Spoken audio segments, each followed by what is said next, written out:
네, 안녕하세요. 한국인터넷진흥원 이용표준연구원입니다. 오늘 코로나 상황에서의 사이버 보안 관련된 내용으로 발표하도록 하겠습니다.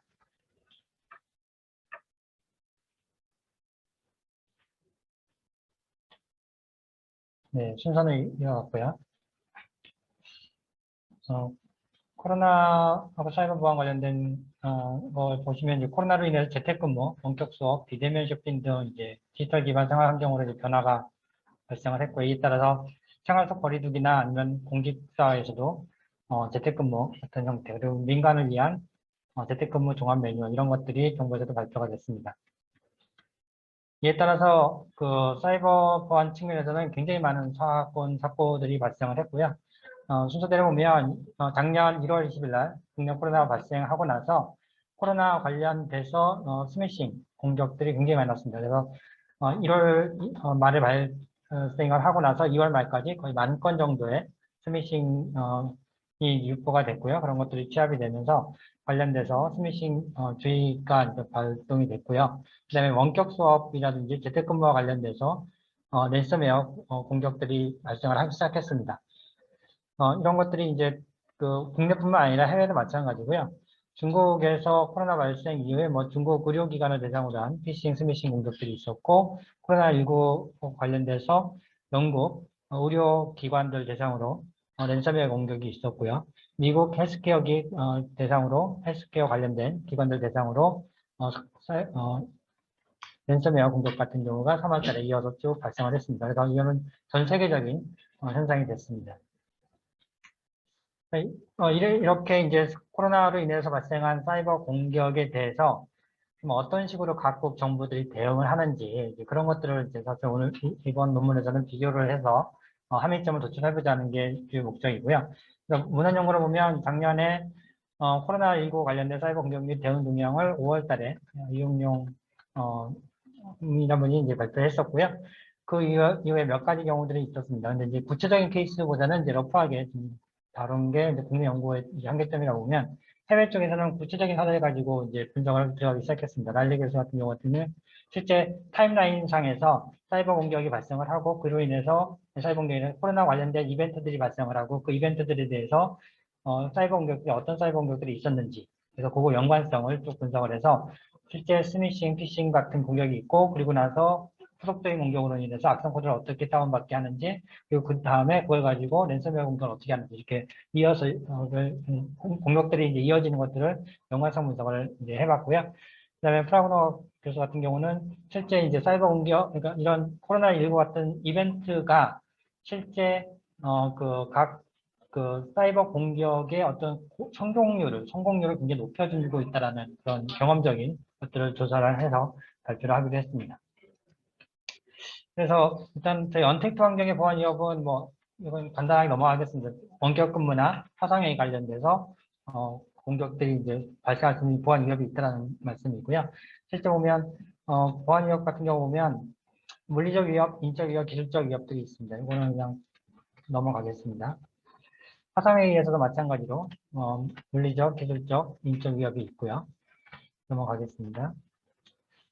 실제 몇 가지 침해 사고 사례를 말씀드리겠습니다. 코로나19 관련 스미싱 공격이 있었다고 말씀을 드렸는데 아까 말씀드린 것처럼 2월 말까지 한 10,000건 정도가 있었습니다. 보면 코로나 뭐 관련돼서 뭐 마스크와 관련된 거라든지 코로나와 관련돼서 어디 확진자가 있었다라는 정보 공유하겠다라든지 뭐 이런 식으로 해서 클릭을 유도하고 이를 통해서 뭐 소액 결제라든지 뭐 기타 개인정보를 빼가는 형태의 공격들이 있었습니다. 그리고 그 원격 근무를 하게 되면 가장 중요한 게 이제 기업 입장에서는 그 개별 직원들이 재택에 있는 단말기를 가지고 회사 서버에 접속을 하게 됩니다. 이럴 때 보통 관리를 하기 위한 이제 시스템들이 있는데 이걸 우회를 하기 위해서 해커들이 재택에 있는 그 직원들이 쓰고 있는 단말기를 가서 공격을 많이 합니다. 그래서 실제 그런 공격들 사례들이 굉장히 많이 있었고요. 작년에 보면 이제 스테이퍼스에게서 나온 자료를 보면 이런 그 모니터링을 하는 과정 속에서 그런 공격들을 많이 탐지를 했다라고 보도를 한 적도 있었습니다. 그리고 이제 중요한 게 회사 입장에서는 원격에 있는 그 단말기에서 들어올 때 이것을 사는 네트워크가 바로 접속하지 못하도록 그러니까 암호화 통신하기 위해서 VPN 장비를 씁니다. 근데 이제 이 VPN 장비에 그 서버가 있는데 서버가 해킹이 돼서 그 해킹된 정보들이 그 다크웹이나 이런 걸 통해서 굉장히 많이 유포가 되었습니다. 그래서 작년에 그 한 900개 정도 VPN 서버 계정이 유포가 됐었고, 그것들에 대해서 이제 일본 같은 경우는 38개, 국내에서 상당수의 서버들에서 VPN 정보 유출이 된 경우가 있었습니다. 영상회의 보안 위협입니다. 이 부분은 작년에도 뭐 이슈가 많이 됐었는데, 뭐 줌 바밍 형태로 해서 대학교에서 수업을 할 때 거기에 이제 외부인이 들어온다든지, 아니면 이제 뭐 이제 줌 자체에 서버의 보안 취약점이라든지 그 어플리케이션의 취약점 같은 경우가 이슈가 된 적이 있었습니다. 그리고 이제 줌 회의를 한다면서 가짜 초대장을 보내고 여기서 사용자 계정을 탈취하는 그런 케이스의 공격들도 상당히 많이 있었습니다. 그래서 이제 이런 대책을 그러면 이제 정부 차원에서는 이제 발표를 이제 하게 됩니다. 우리나라, 미국, 이와 마찬가지인데, 그래서 일단은 우리나라 같은 경우는 말씀드린 것처럼 코로나19 관련 스미싱 내용이 2월 28일 날 첫 번째로 일단 발표가 됐었고요. 그리고 이걸 대국민들한테 보도하기 위해서 언론사를 통해서 유포하기도 했습니다.